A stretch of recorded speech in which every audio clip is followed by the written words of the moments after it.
استدلال باطل این شخص این است که یک حدیث بسیار زیبا را از امام صادق علیه السلام بیان می کند. فرموده است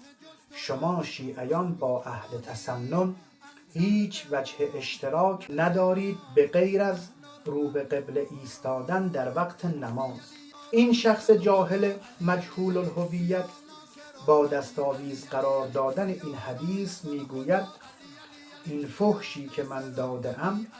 به خلیفه چهارم اهل تسنن داده ام، نه به امام اول شیعیان. چقدر این شخص جاهل و نادان است، اصلا نمیفهمد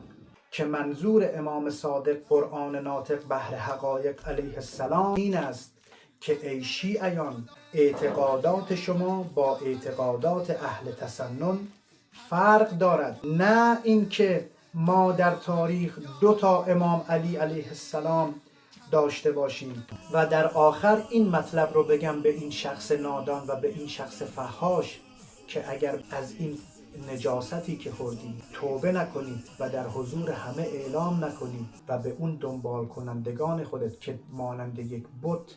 توی فحاش نادان بی سواد جاهل رو میپرستن، فحش شنیدن و فحش دادن به امیر مؤمنان علی علیه السلام رو که برای اونها به یک امر عادی تبدیل کردی، اگر اونها رو آگاه نکنی که کارت اشتباه بوده، در نزد شیعیان یک کافر بسیار نجس و مرتد و از دین خدا خارج هستی و ما مانند ابوبکر و عمر و مانند معاویه تو را لعنت میکنیم و تمام هواداران تو را و آنها را هم کافر و نجس و مرتد میدانیم.